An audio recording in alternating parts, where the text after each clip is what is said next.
Bismillahirrahmanirrahim. Assalamualaikum warahmatullahi wabarakatuh. Bagaimana kabarnya anak-anak hari ini?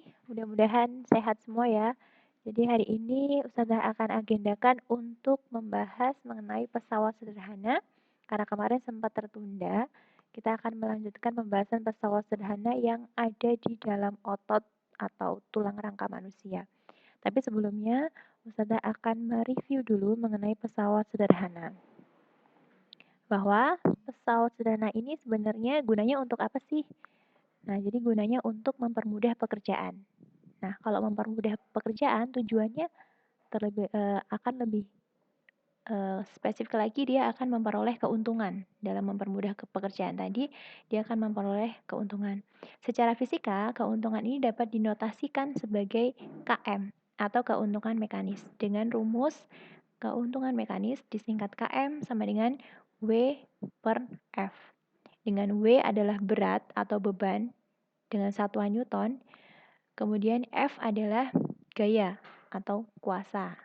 Dalam hal ini biasanya gaya itu biasanya disimbolkan dengan kuasa gitu, disamakan dengan kuasa gitu. W berat, F gaya atau kuasa. W berat itu dalam satuannya Newton ya. Jadi bukan dalam kilogram tapi dalam Newton. Jika masanya ini masih kilogram, maka harus dijadikan ke Newton dengan dikalikan 10 meter per sekon kuadrat. Itu sebagai percepatan gravitasi. Kemarin sempat kita singgung yang ini ya. Nah, tapi untuk kali ini kita tidak akan terpaku pada hitungan karena kita akan kita akan bahas hari ini hanya pada jenis-jenis pengungkit lebih tepatnya ya. Karena pesawat sederhana kan ada banyak ya. Pesawat sederhana ada pengungkit, ada bidang miring, roda berporos, dan katral. Dan hari ini kita akan belajar tentang pengungkit. Nah, di SD kan sudah pernah ya pengungkit seperti ini macamnya. Ada beban, ada tumpu, ada kuasa. Ini adalah ciri-ciri pengungkit. Ada titik beban, titik tumpu, dan titik kuasa. Kemudian di antara titik beban dengan titik tumpu ada lengan beban. Di antara titik tumpu dan titik kuasa ada lengan kuasa.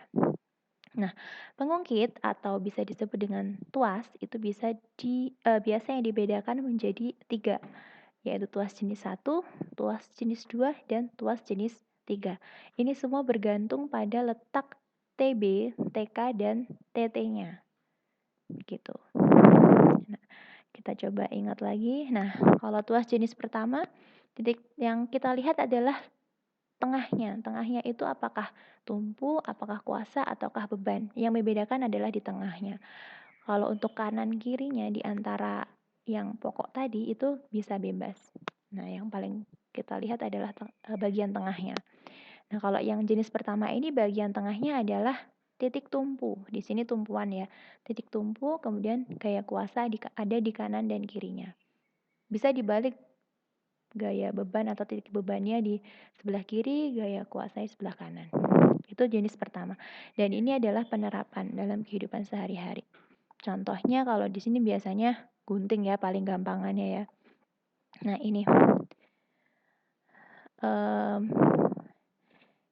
ini adalah titik tumpu, kemudian ini titik kuasa, ini titik beban. Biasanya di sini ada bebannya itu misalnya berupa kertas kah atau mungkin apa yang akan digunting gitu. Itu sebagai titik bebannya. Kemudian ini titik tumpu dan ini titik kuasa. Terlihat bahwa titik tumpunya ada di tengah. Kemudian selanjutnya jenis kedua yang di tengah itu adalah bebannya.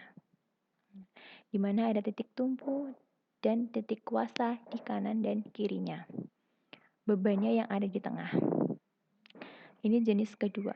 Contohnya pada pengungkit ya, pada penerapan hidup sehari ini pada untung bisa dibahas. Oke, kita lanjutkan lagi. Nah, ini adalah penerapan dalam kehidupan sehari-hari. Ada penyungkil, pembuka botol gitu ya.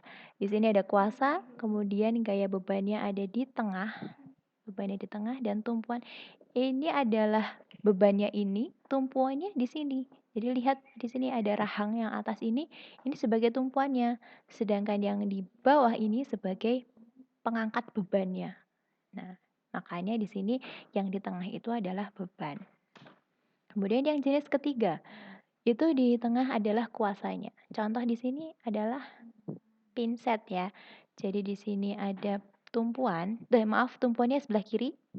Maaf, yang sebelah tengah itu adalah kuasa. Kemudian di kanan kiri itu sebenarnya nggak apa-apa dibolak-balik. Kalau yang di sini kan ini karena tumpuannya ada di sebelah kiri. Kemudian beban atau sesuatu yang akan kita angkat pakai alat ini itu sebagai bebannya itu ada di sebelah kanan. Begitu. Itu adalah tiga jenis tuas ya atau pengungkit. Nah, ketiga jenis tuas ini ternyata ada pada sistem gerak kita. Nah, lebih tepatnya pada otot ya. Otot dan ya sistem gerak juga, Ding. Nah, dan ini prinsip kerja pesawat sederhana pada sistem gerak manusia.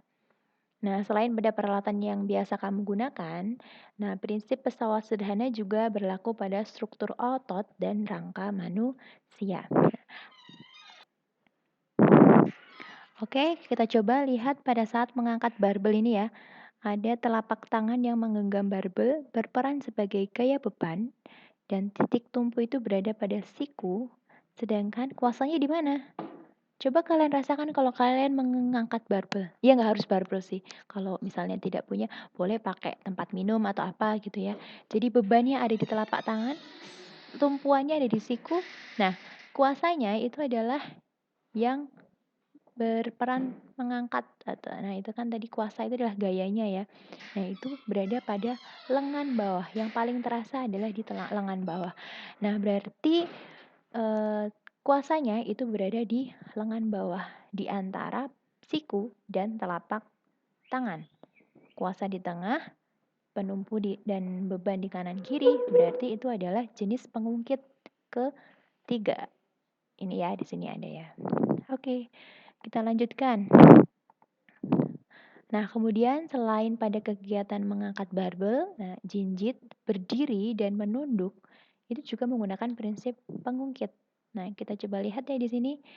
Ini pada saat jinjit, lihat tumpuannya ada di mana? Ternyata tumpuannya ada di ujung sini. Kemudian yang berperan mengangkatnya adalah otot sebelah betis ini ya.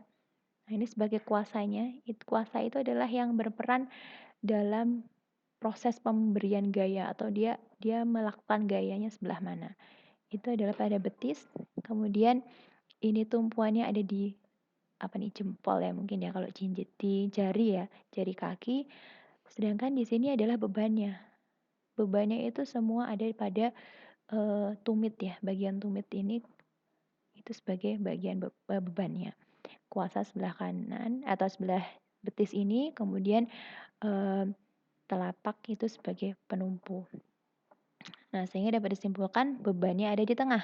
Beban di tengah itu berarti jenis pengungkit keberapa? Hayo.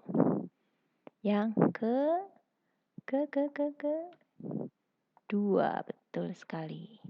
Kemudian untuk yang pada saat menengah gedah. Nah, ini tumpuannya itu sebagai dia benda yang tidak bergerak begitu ya, tumpuannya. Itu adalah bagian ini ya, bagian tengah ini. Kemudian rahang itu sebagai beban dan kuasa ini otot sebelah belakang kepala ini sebagai otot yang berperan untuk mengangkat kepala. Sehingga tumpuannya ada di ini bagian sini ya, bagian apa ini ya? Bagian leher paling atas itu. Gitu. Nah, itu kira-kira beberapa contoh. Kemudian yang selanjutnya ini ada ya, sudah ada jelas di sini ada pengungkit jenis 1, contohnya titik tumpu. Nah, ini tadi ya, yang mengangkat ke atas, kepala mengangkat ke atas dan ke bawah. Ini adalah pengungkit jenis 1. Kemudian pada saat menyemes. Nah, sebenarnya kita lihat posisinya yang ditanyakan. Misalnya di soal, nanti pada saat menyemes itu menggunakan prinsip pengungkit jenis keberapa. Tetap kita lihat apa yang ditekankan pada apanya. Bisa pada tangannya, bisa pada kaki, posisi kaki saat dia jinjit mungkin dia akan berbeda jenisnya gitu. Jadi tetap kita analisa dari mungkin tangannya kah atau kakinya atau mungkin kepalanya yang nih. Jadi pada saat kita